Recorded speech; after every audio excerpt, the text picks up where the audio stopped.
All right, everyone. RFK Jr. is definitely reshaping the CDC. He's trying to remake it in his own image because for a while, it's really been nothing but an auxiliary of the pharmaceutical industry.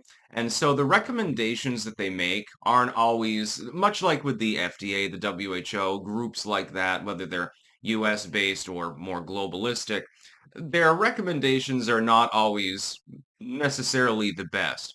Hey, thalidomide, it's safe and effective. You remember that glowing one from many decades ago? Well, most of us don't remember it.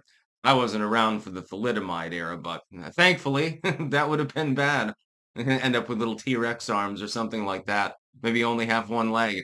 And then I'd make a more efficient pirate, I suppose. They're like, hey, I don't even need to get it blown off by a cannonball. I can start from day one. It'd be funny some kid only has one leg, so he dresses up as a pirate every Halloween. It's entirely possible. Anyway, Susan Monarez, or Monarez, I believe it's pronounced, is out at the CDC now. She was the director of the CDC. RFK Jr. simply said, bye, and clean out your desk. By the way, we're going to be checking to make sure there's no classified research and intel in there, by the way, because it seems to leak out all over the place these days, especially when Trump happens to be the president of the United States. So he's doing his job, and a bunch of other people quit, and they decided to resign in protest of the overhaul at the CDC. Now, a lot of people, well, people that don't like the administration mainly, because even some liberals like RFK Jr., he's told it how it is with regards to the Democratic Party and said, look, they left me behind. I can't be part of the party anymore. It's not physically possible. What the hell do you expect of me? And basically, he's trying to reform things in a direction that is more focused on holistic medicine, so to speak. I don't really like using that term because it gives hippie trippy vibes, and it makes you think of going to the co-op and getting some, Ayurveda supplements or something like that.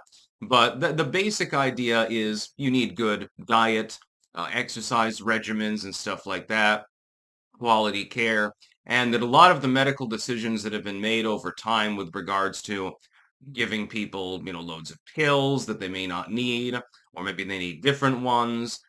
Maybe, their obesity does not need to be treated by, taking pills. Maybe it's just, hey, have you thought about eating a salad and going for a jog instead of eating, 10 pounds of McDonald's hamburgers and sitting there and watching football?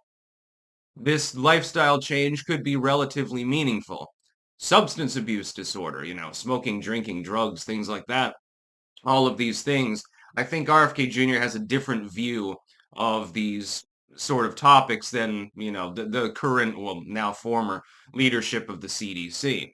So there's going to be different guidelines. I wouldn't be surprised if there's cross-training with the FDA and RFK Jr. doesn't reconfigure the food pyramid again or something like that. That would be pretty funny.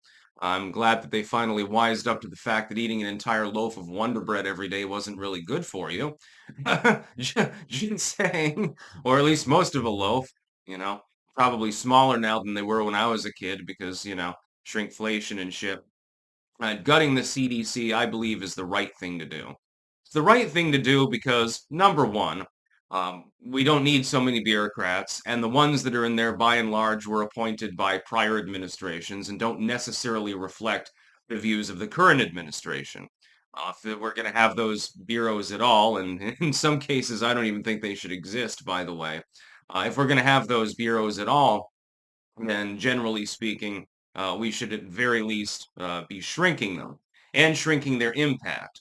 And we should be retooling them to be more efficient. Now, all of this is ongoing. It is going to take some time. RFK Jr., though, I think has distinguished himself as one of the top three within the Trump administration as far as how effective he is.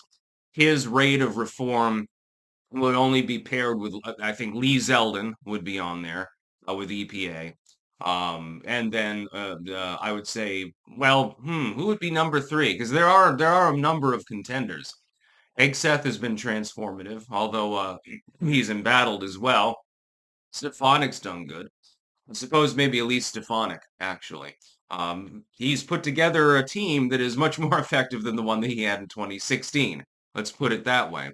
But RFK Jr., I think, comes out on top. He's been working, he's obsessed with the topic actually. Now, sometimes he gets cast off as, oh, that anti-vaxxer, he's anti-science. Why is he leading this agency? It makes no sense. How can he make decisions for the CDC? This is terrible. People will get diseases. Animals will be crawling through the fields covered in plague sores, and everyone will starve and we'll all die.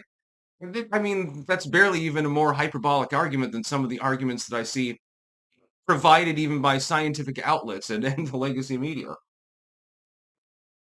Hmm. Now, it's obvious. They're not going to give anyone in the Trump administration credit for anything that they do. But the hyperbole with regards to RFK Jr. is proportionate to his stature within the administration. You may have noticed this, by the way.